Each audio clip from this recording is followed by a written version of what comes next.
everyone. Okay, let's start 6.10, ideal gas refrigerators. So naturally, heat will flow from a hotter region to a cooler region. In a refrigerator, work is done to reverse this process. A refrigerator is a closed cycle device that will take work from an already cool region, the cold reservoir, and then transfer that to a hot reservoir. And of course, that's not natural, so work is done, and this is the work done by the gas in the cycle. So let's look at how this works with the first law of thermodynamics. We have delta E thermal equals the work done on the gas plus Q, the heat transfer. And when we started, I wrote this out originally with no subscript here, and we just used W to mean the work done on the gas. But now, since we're distinguishing the work done by the gas, which was W engine in the last section, and the work done on the gas, I'll use this in here to show the work input or the work that must be done for this process.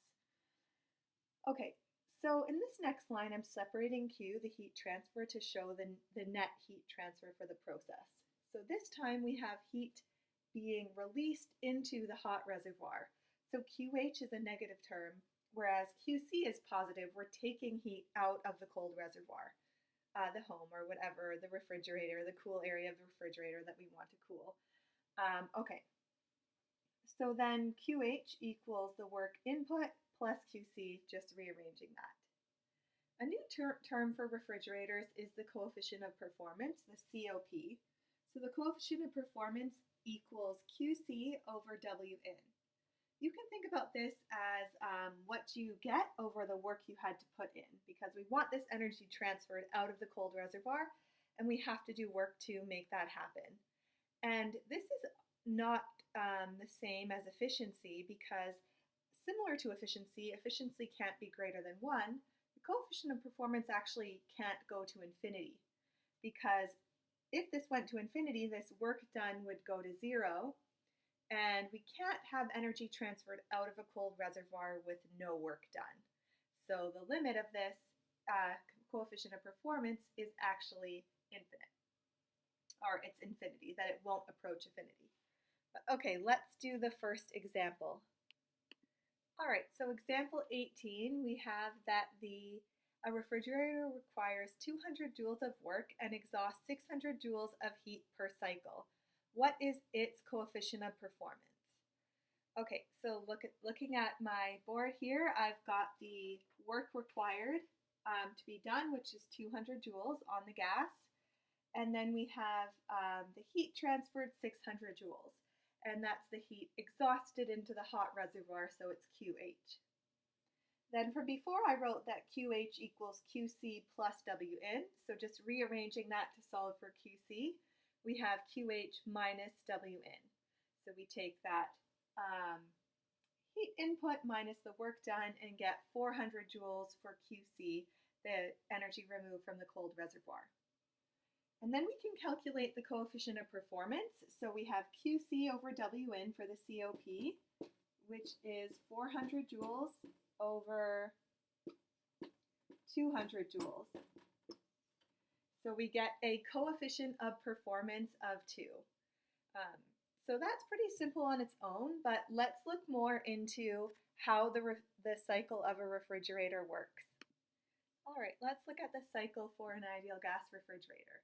So the ideal gas refrigerator will use the Brayton cycle in reverse. Let's go through the steps. So it's cyclic. We can start at step 1 here. Okay, so first we have a heat exchanger here. And in the heat exchanger, this is where the heat will be transferred out of that cold reservoir to make it colder. And so to do that, we need to have the gas there already at a lower temperature than the cold reservoir.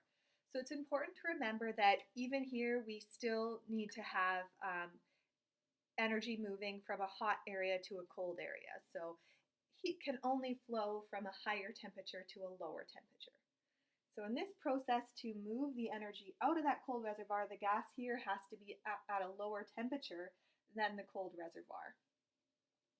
So QC is transferred into the engine, and then we'll have that cold gas absorbing that extra heat. Then it goes through a compressor, and this is where the work is done on the gas. So that compressor will warm the gas. So it's compressing the gas, adding energy, warming it up.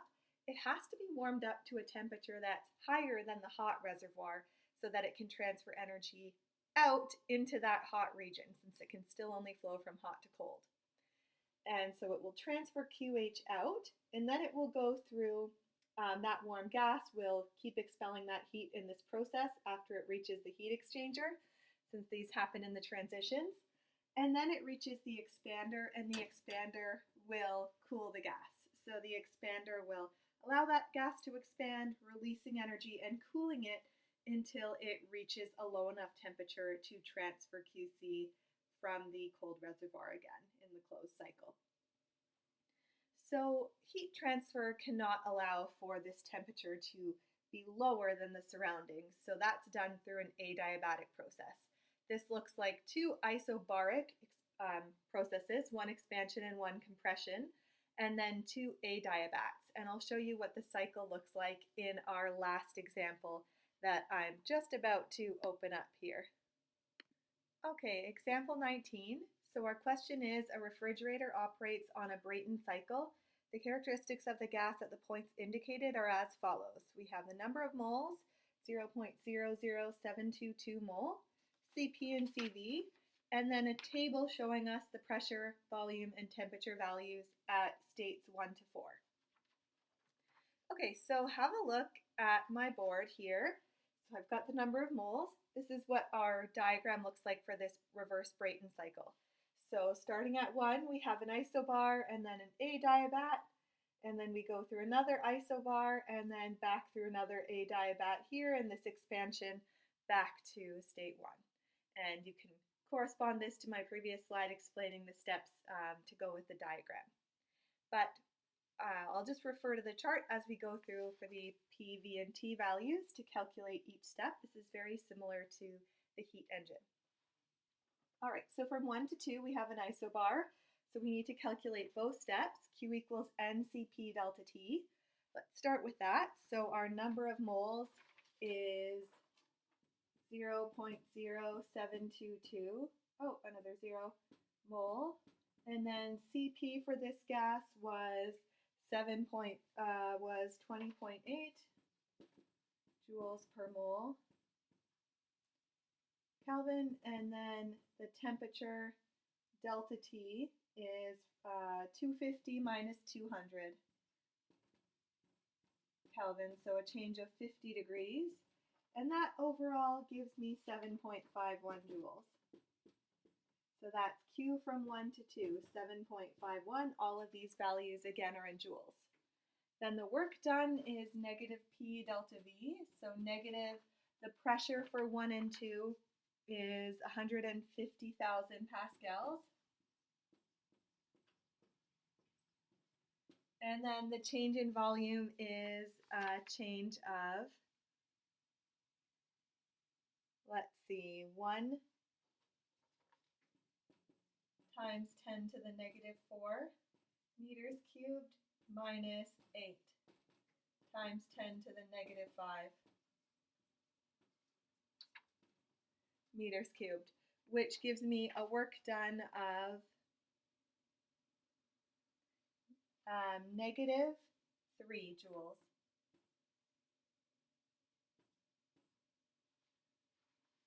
Okay, so let's put that in. Negative 3 joules, and then our total, this time it's work in plus Q since we're looking at the work done on the gas. So if I add those two up, then I get 4.51 joules.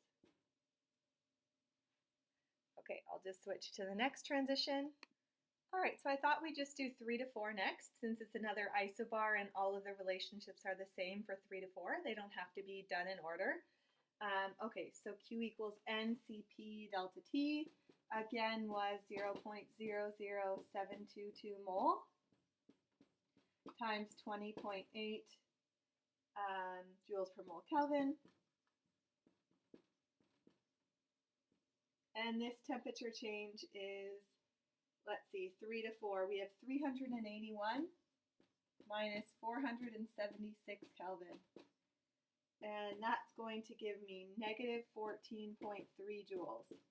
So negative 14.3, we can write that in 3 to 4 for Q. And then for work, I want to do negative P delta V. I'll just make some room actually quickly for that. So work is negative P delta V for 3 to 4. So negative, our pressure for that step is 750,000 pascals. And the volume goes to 3.04 times 10 to the negative 5 minus 3.8 times 10 to the negative 5 to give me a work done of 5.7 joules. Okay, so we've got 5.7 there. So that's negative 14.3 plus 5.7. So negative 8.6 joules. Okay, and now we have two adiabats. Okay, so I filled it in for the two adiabats. Remember that adiabatic mean that no heat is transferred, so Q equals 0. And then we have our work done on the gas equal to NCV delta T, which is the change in thermal energy. So we'll have N, I've written them both here, 4 to 1. We have NCV, and then delta T from 4 to 1 is negative 181 Kelvin, which gives me negative 16.34 joules. So I'll write that here. Q is 0, and then I have negative 16.34. So negative 16.34 for the 4 to 1 transition for the total. And then here for, what is this, 2 to 3, we have 0.00722 mole, 12.5 joules per mole Kelvin times the temperature change. Oh, I've written the wrong number here. Let me just fix that temperature change for 2 to 3, which is 225 Kelvin. 225 Kelvin, and so that gives me 20.4 joules. So 0, 20.4, and 20.4. And now with that, we can find the rest, answer the rest of the questions. So we've done A, calculate the work done and the heat transferred in each cycle. Now we need to find Wn total, QH, QC, and the COP for the refrigerator. Okay, let's have a look at the total. So if we add up, to get the total work done in the cycle, we need to add up across this Wn column. So add up all of the work done in each transition, and we get 6.76 joules. And then as well, adding up all to get the total heat transferred, we have 7.51 minus 14.3, which is negative 6.76. We would expect this because we need to have delta E thermal overall equals 0 since it's closed cycle. And that does check out. You could also check with adding up this last column for delta E thermal. We didn't really need this last column, but it's helpful to see that it works out that way too. Okay, and then the COP, the coefficient of performance, we have QC over Wn. Make sure you're aware that for a refrigerator, it is switched from a heat engine. So now QC, we're taking energy in from that cold reservoir. So our QC will be our positive heat transfer values, unlike the heat engine where QH was the positive heat transfer values. So our positive for QC is 7.51 divided by 6.76 to give us 1.11 for the coefficient of performance. All right, there's one last question that says, what is the refrigerator's power output if it runs at 60 cycles per second? Okay, so I just erased, but our total energy output for this cycle was 6.76 joules, which is our work on the gas. So let's convert that into a power. So we have 6.76 joules, and then I'll multiply. This is per cycle times 60 cycles per second. So we're essentially multiplying by 60 to get that total power, which is 406 watts. Okay, well, let me know if you have any questions, and we'll move on next to the second law of thermodynamics.